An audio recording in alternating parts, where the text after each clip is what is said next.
Hello mga ka-backyard. Tignan niyo ang aking si Gray. Hindi pa nga tapos. Panay na ang kain ng... Hala, nag-iingay na naman ang aking mga manok. Hindi pa nga tapos maghimo. Panay na ang tuka niya. Eto po, hinahalo ko to sa pagkain nila. Pero, hindi ganyan. Kasi, hinahaluan ko po sila yan. Yan o. Hinihiwa-hiwa ko muna sila. Yan. Para mabilis nilang matuka. Hindi na kailangan tunawin ng gusto.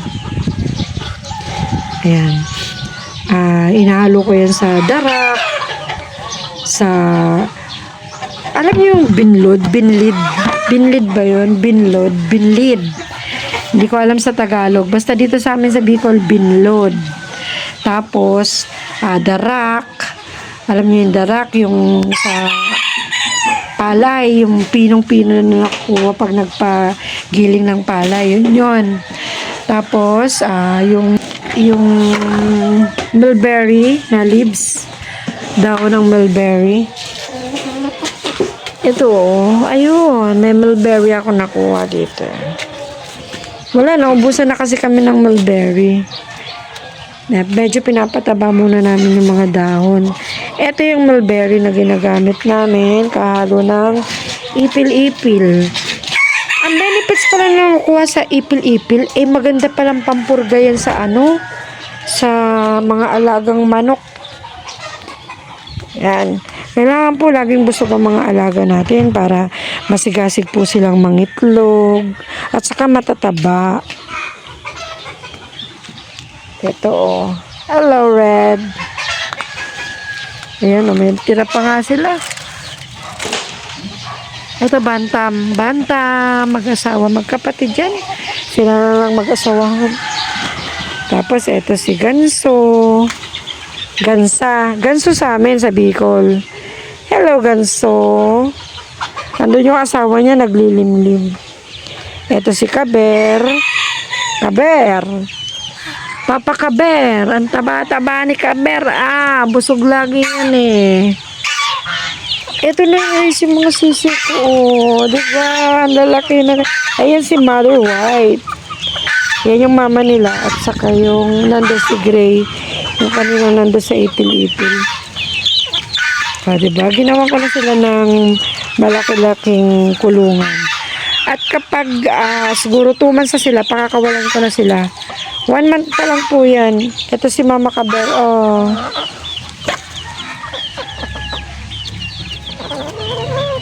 Dalawang yan sa kanilang dalawa. Si Mama Kaber at si Mama White. Si Mama Gray at si Mama White. Nagtataka kayo kung bakit may iba-ibang color, brown. Kasi yung lahi nung red, yun, brown yun. Eto kapatid niya. Asan na yun? Ayun yung kapatid niya. Kaya ang itsura niya, meron ding may brown. Kaya may maliit, may malaki. Kasi pinanganak yung isa nung 22. Yung isa naman, pinanganak, napisa 22, yung isa 27. Kahit na 1 month sila nung dinala ko sila dyan. Meron naman sila ng silungan. Ayun diba? Kapag giniginaw sila, papasok lang sila dyan sa may cover na yan. Ako, dapat nito guys, only feed. Medyo naubusan na ako ng pambili ng feeds nila. Kasi pag ganitong mga bagong sisiw, kailangan po sa ngayon feeds na para mabilis lumaki, hindi sila mabansot. Kaya tingnan nyo, ang lalaki na nila kahit 1 month pa lang. Pero, kapag yung kagaya na nito, yan, pag nag 2 months na yan, pag pinakawalan ko na yan, hindi ko na sila ipipids. Na lang, yung feeds na commercial feeds. Na lang bibiling ko sa kanila, yung mga organic, para native talaga. Ang tawag sa kanila, organic, pag yung hindi ka bumibili ng commercial feeds, organic yan. Diba ang lalaki na kahit kalbo pa sila, ang lalaki niya.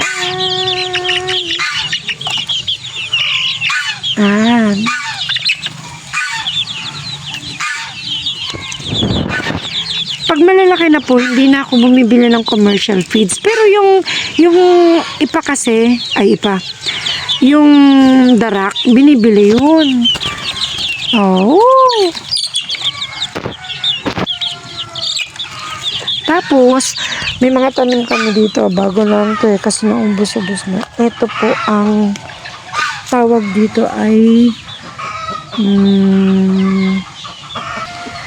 ito po ang Madre de Agua. Yan po ang Madre de Agua. Hinahalo po yun sa putukan ng manok. Manok, gansa, pato. Yan, diba? Paparamihin po yan dyan. Meron din po kaming mulberry. Tapos, ipil-ipil at saka malunggay. Yun po yung mga hinahalo namin sa patuka ng mga manok. Tapos, dapat lagi pong may tubig. Yan tubig po nila. Nilalagyan ko po yan ng oregano. Hindi ko sila vitamins nung sa sipon. Kahit isang beses hindi ko sila binigyan. Ito, mga naglakihan na lang yan. Hindi ko yan binibigyan talaga ng ng vitamins na sa commercial. Puro lang po organic. Andun sa labas ng bakura namin. Nandun yung mga namin, mga oregano. Yung nandito, madalas ko kasi itong nakukunan eh. Yan. Parang inuud na. Dami yan dyan. Sa labas, marami akong oregano sa labas. Doon sa labas ng bakuran. Tapos nandun din yung malunggay. Ayun. Kaya, ang mas marami po namin ditong tanim ay malunggay. Ang ipil-ipil lang wala ako. Kaya ito naman pong ipil-ipil na to, hinihingi ko dun sa friend ko. Doon sa marami sila sa bakuran nila. Sabi ko nga, ba't sa amin walang tumutubo? Ayan, kinuha ko yan ngayon. Tapos, tinatadtad ko siya. Tinatsagaan ko tadtarin para mabilis lang matunaw pag tinuka nila. Hindi na sila mahihirapan. Iniista ko yan sa ref para hindi siya malantok agad. Yung iba naman po, sila, nagda-dry, air dry na tinatawag. Parang pakiwari ko, mas maganda yung fresh. Kaya ito, pag nilagay ito sa ref, oo nga, hindi nga siya bago, pero parang fresh pa rin. Kasi hindi siya nalanta. O, diba? Ayun nga palang si Gray. Nangingitlog na yun, guys. Ayun, si Gray. Nangingitlog na yan. Marami na siyang itlog. Ilan na ba? Ayun, 2, 4, 6, 8, 10. 10 na. Tapos ito kay Black po. Kay Black, meron na ding 4. Si Black, ewan ko saan ba si Black. Hindi ko nakita. Ay, nandun. Ayun. Nangangalkal dyan sa may sagingan. Nakikita niya may gumagalaw. Ayun. Ito si Gray. Nako, Gray, umalis ka dyan. Maputik dyan. Alam niyo bang kakaumpisa ko palang mag-alaga ng manok. Pero ang dami na kagad na sisiw ko, diba? Nag-start ako niyan August.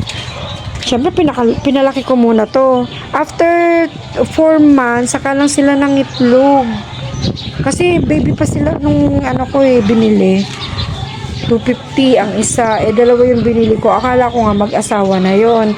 Si White at saka tong si Gray. Yung pala, parehas babae. So, laki naman, diba? Kaya lang, kailangan ko ng lalaki. Bumili ko ng lalaki ulit. Ayan na. Ito si Kaber, binili ko yan. Na siya? Binata na siya. Malapit na siyang mag-lande. Ito rin, binili ko rin to, binata pa lang. Ang kapatid niya yun nga, si Brown. Si Brown, nangingitlog na rin yan. 4 na ang itlog niyan. Pero, nakiupo siya kay Gansa. Dahil naglilimlim na si Gansa, hindi na siya nakakapasok doon. Nandun sa loob. Antabayanan po natin yung pagpisa ng itlog niya. Ilang araw na yan? 10 days na po. Ay, oo, 10 days na nga. Kasi tama, 10 days na po. Hanggang 28 to 30 days daw yan. Kasi hindi ko pa naman na-try. Isang beses pa lang yan ang itlog. Yun nga po yung nabugok lahat. Nabugok lahat kasi dahil sa ulan. Ito naman pong pato. 5 po yan. 3 magkakapatid. At itong 2 naman tong magkapatid. Ay, hindi to. Ayun yung magkapatid. Yan. May nangingitlog na po dyan. Hindi ko alam kung magkakasosyo rin sila. Check natin kung ilan na.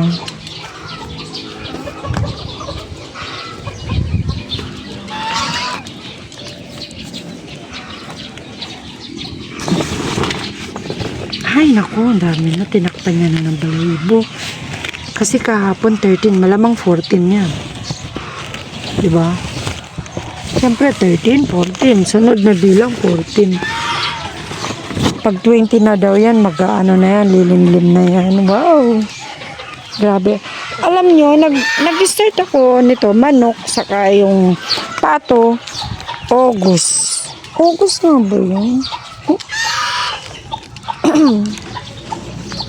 Kala ko nga, nainip na rin ako dati. Kala ko hindi sila mangingitlog. Yung pala, talagang may time lang. Ang iba, 4 months daw bago mangitlog. Ayan. So, lucky naman kasi ang dami na. 18 na yung sisiw ko. 18. Diba? Ang ganda po kapag may ganito kang pinagkakaabalahan. Dahil wala naman akong trabaho. Ayan lang.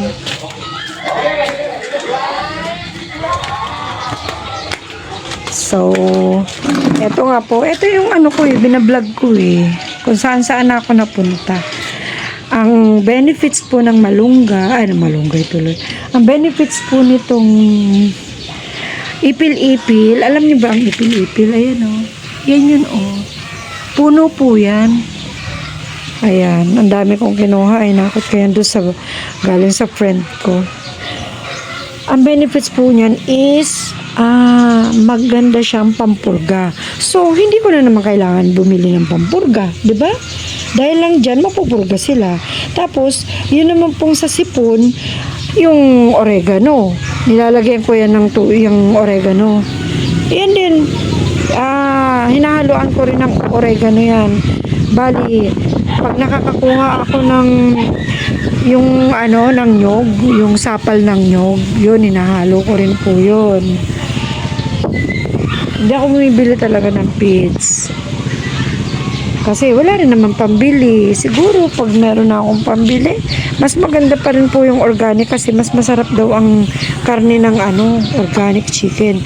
Alam nyo ba yung itlog nitong mga to? Hindi siya malangsa. Unlike nung nabibiling itlog sa commercial, sa market, 45 days yata. Yun yung mga nangingitlog na manok. 45 days. Yun, malangsa. Alam nyo, ang itlog nitong mga to, hindi malangsa. Masarap siyang kainin. Lagi kami naglalaga nun, lalo na si mother. Senior citizen na siya. Once a day lang naman siya kumakain. Nilaga lang po. So, paano guys? See you again on my next video. Thank you po sa mga nanonood. And please subscribe my channel sa mga hindi pa po nakapag-subscribe. Salamat po sa Diyos. Paalam.